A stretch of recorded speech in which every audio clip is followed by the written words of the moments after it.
Halo, jumpa kembali sahabat Lintas Pemilih TV.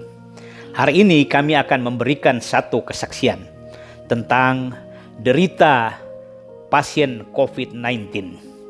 Tetapi sebelum kami lanjutkan kesaksian ini, jangan lupa subscribe, like, dan komen konten-konten Lintas Pemilih TV, biar kami akan tetap memberikan informasi-informasi atau mengulas politik, hukum, dan kebijakan publik di dalam Negara Kesatuan Republik Indonesia. Kesaksian ataupun pengalaman pribadi ini sengaja harus kami sampaikan dengan tujuan bukan untuk menakut-nakuti masyarakat, bukan untuk menambah kepanikan masyarakat.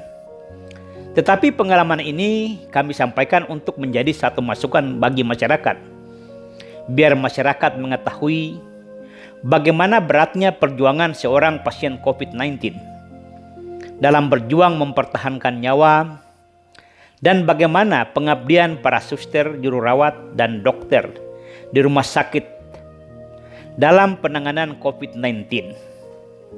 Harapan kami kesaksian ini ataupun pengalaman ini akan merubah mindset atau pemikiran sebagian masyarakat yang sampai saat ini belum percaya ataupun apatis dengan pandemi COVID-19. Dulu saya orang yang sangat-sangat tidak percaya dengan kehadiran pandemi virus COVID-19 di dunia. Dalam keadaan ketidakpercayaan, saya selalu mengikuti acara-acara di media YouTube yang berisikan konten teori konspirasi COVID-19, membuat saya semakin yakin tidak percaya.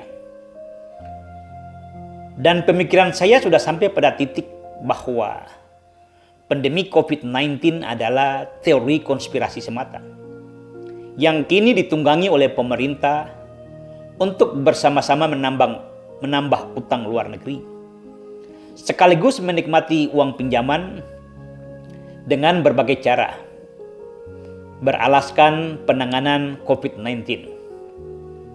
Saya bebas pergi kemana-mana, ke Sulawesi, ke Kalimantan, ke Bali, ke Surabaya, ke Jakarta apalagi. Dalam sebulan saya bisa bolak-balik Batam Jakarta 2-3 kali. Parahnya lagi, saya sangat risih untuk memakai masker, sehingga memang saya jarang memakai masker.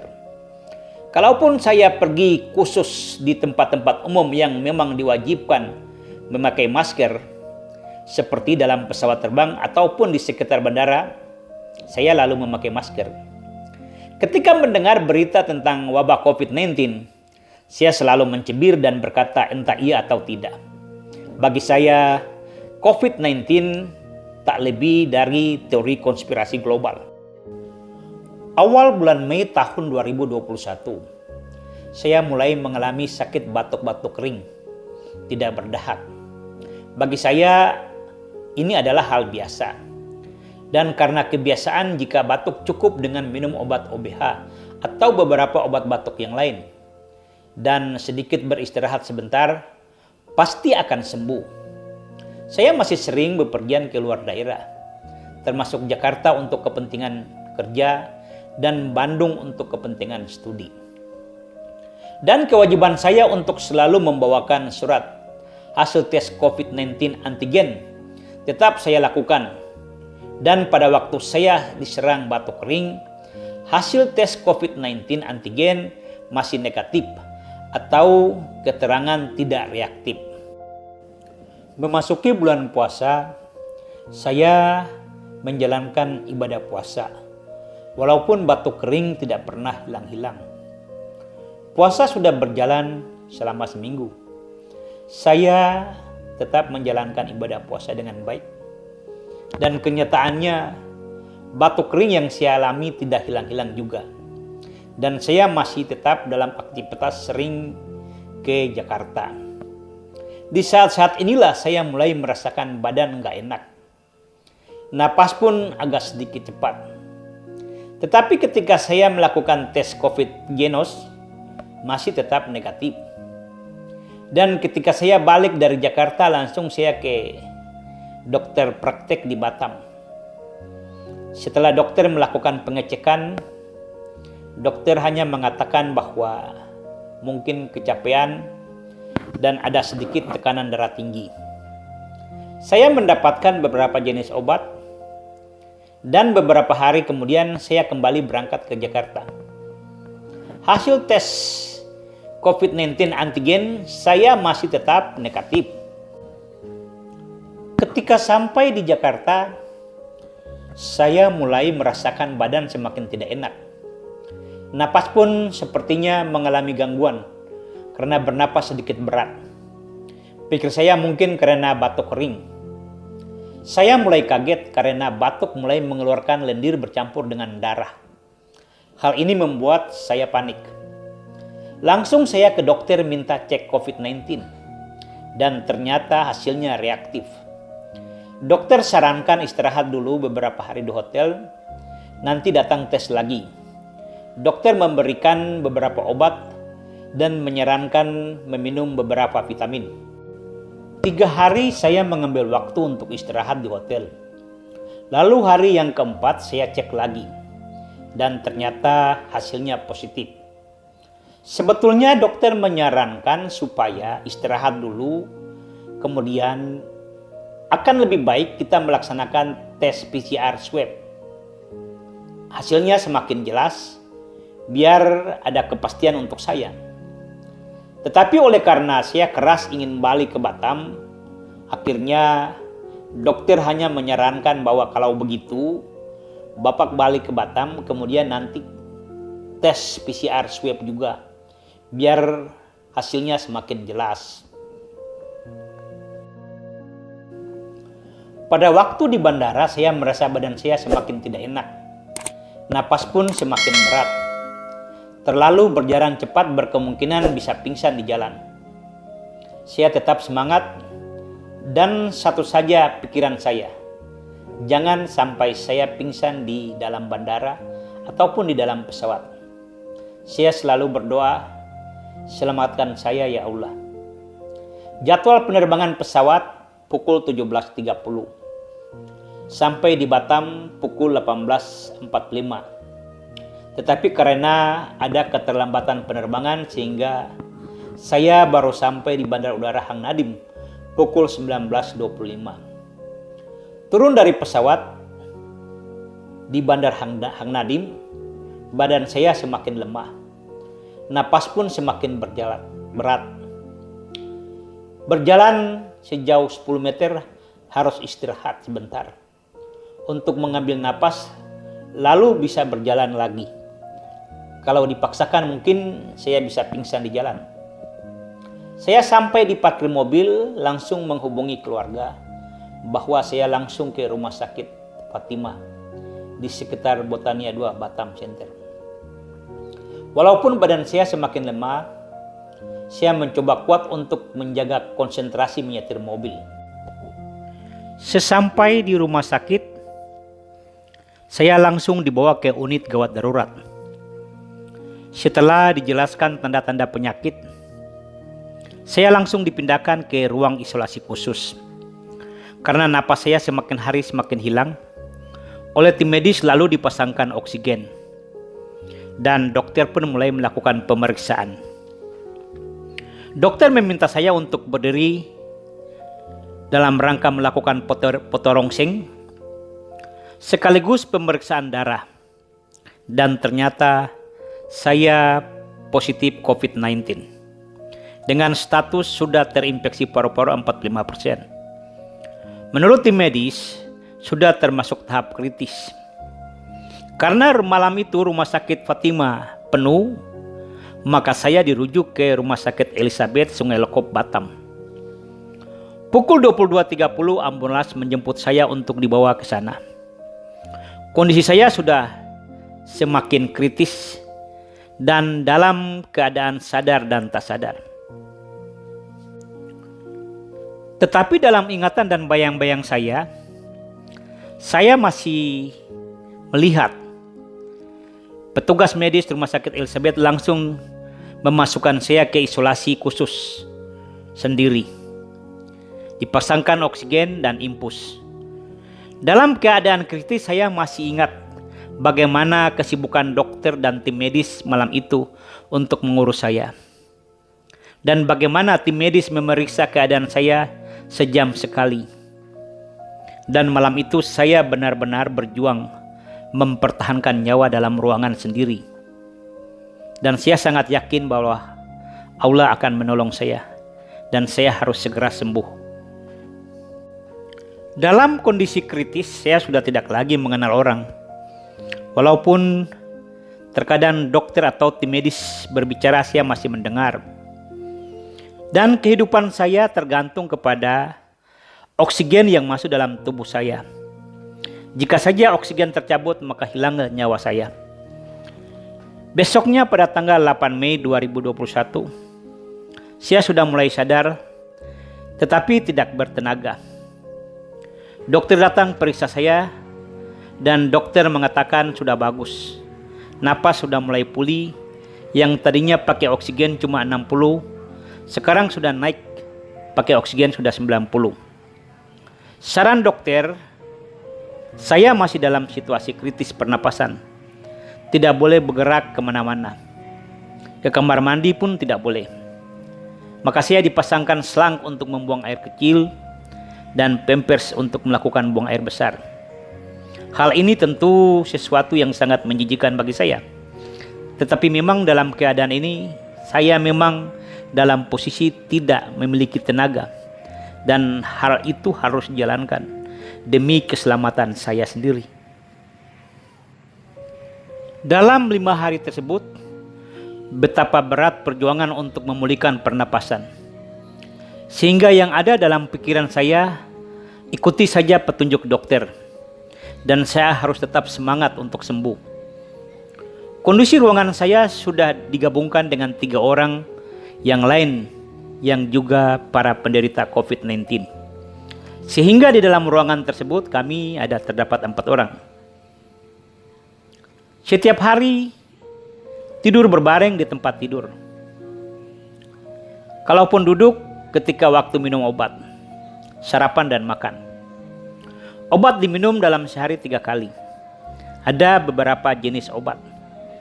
Dan saya sangat bersyukur dan merasa sangat beruntung bahwa dirujuk ke Rumah Sakit Elizabeth, Sungai Lokop, Batam. Oleh karena tim medis di sini sangat profesional. Mereka begitu baik dalam melayani semua pasien, sehingga kita dapat menjalankan semua proses dengan baik. Ada hal yang mengerikan yang terjadi di sebelah ruangan kami. Ketika seorang pasien COVID-19 yang kira-kira umur 35 tahun,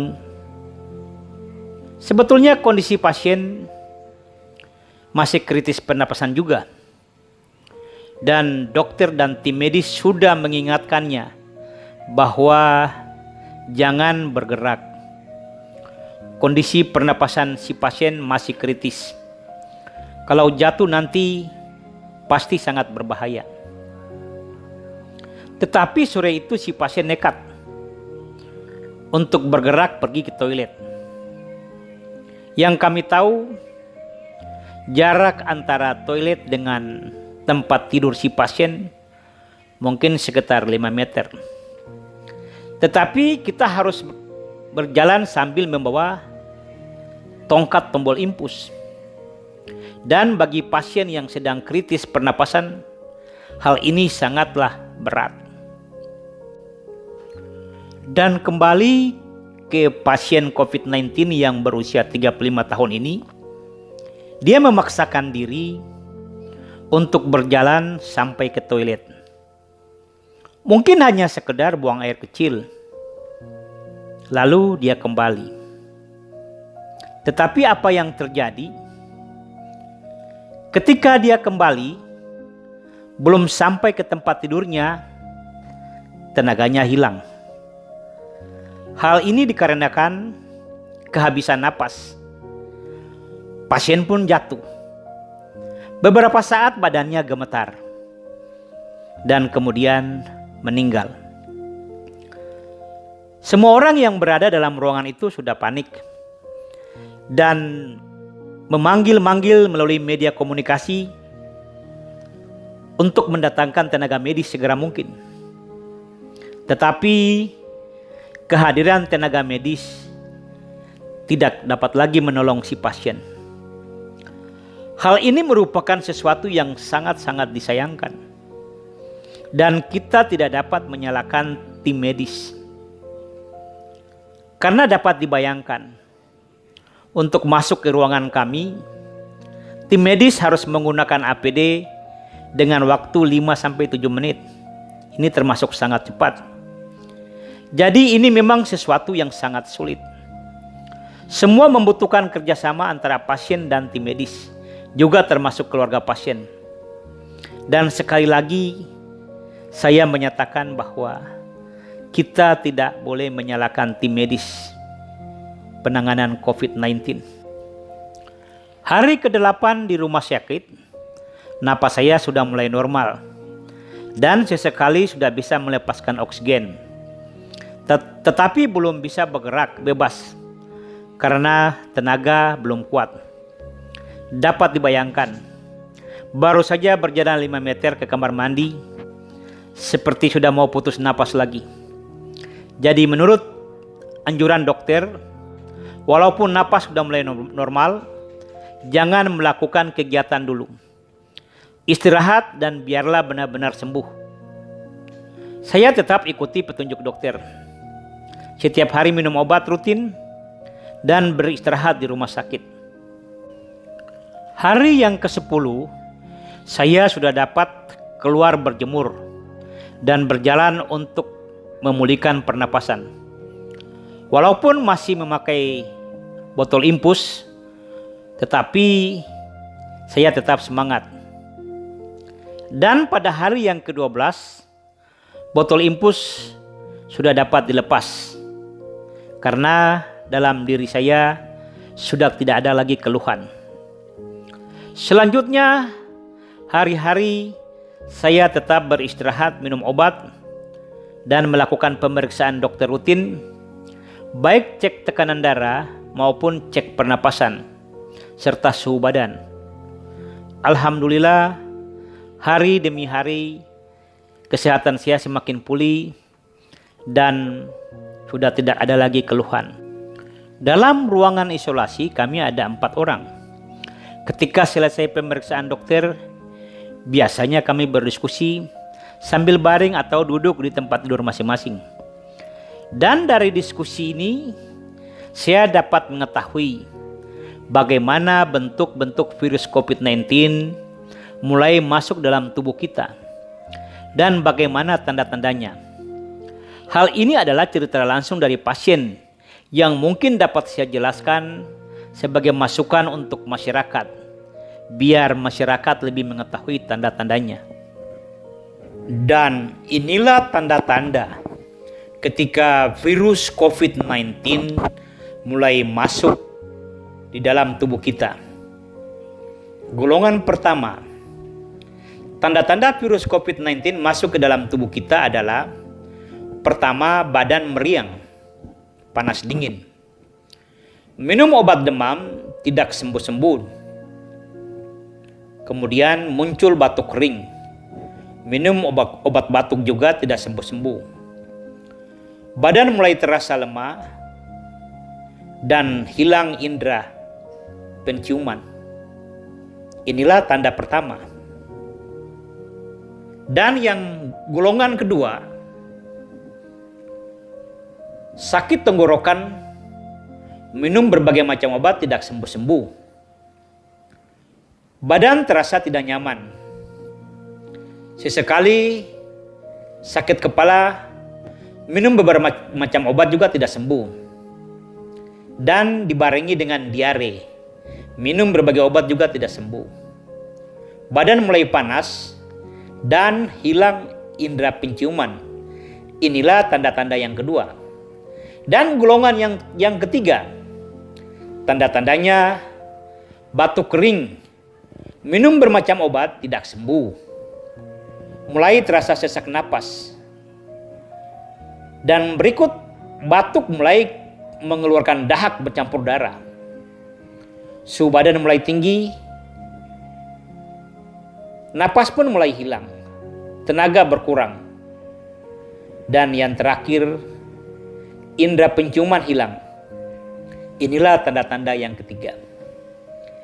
Jika kita atau saudara kita dalam keluarga mulai merasakan tanda-tanda tersebut di atas, saya sarankan ayo segera melakukan pemeriksaan ke dokter. Hal penting yang ingin saya sampaikan kepada masyarakat dalam hal penanganan COVID-19 di rumah sakit sangatlah berdosa dan adalah kesalahan besar jika terjadi sesuatu dengan pasien. Selalu kita menyalahkan tim medis, baik dokter, suster, maupun para juru rawat lainnya. Sekali lagi saya ingin katakan, janganlah kita menyalahkan tim medis. Saya cukup merasakan bagaimana integritas mereka. Saya cukup merasakan bagaimana pengabdian mereka. Saya cukup merasakan bagaimana pelayanan mereka. Dan saya cukup merasakan bagaimana profesionalisme mereka dalam menjalankan tugas. Tim medis bukanlah saudara kita. Tim medis bukanlah kakak kita ataupun adik kita. Tim medis bukanlah orang tua kita. Tetapi dalam keadaan kritis, mereka ikut berpikir dan bekerja keras untuk menyelamatkan nyawa kita. Siang maupun malam, mereka selalu ada ketika kita dalam keadaan kritis, ketika kita tidak memiliki tenaga untuk sekedar berjalan ke toilet. Mereka tim medis yang mengurus selang buang air kecil kita. Mereka tim medis yang mengurus pampers kita. Merekalah para tim medis, para pahlawan penyelamatan nyawa kita. Walaupun kita mengetahui kematian itu takdir Allah, tetapi bagi saya, para tim medis, baik dokter, suster, para juru rawat di Rumah Sakit Elizabeth, Sungai Lekop, Batam, ada pahlawan tanpa jasa. Sampai kapanpun kita tidak akan bisa membalas jasa-jasa mereka. Terima kasih untuk dokter, suster, juru rawat, dan manajemen Rumah Sakit Elizabeth, Sungai Lekop, Batam.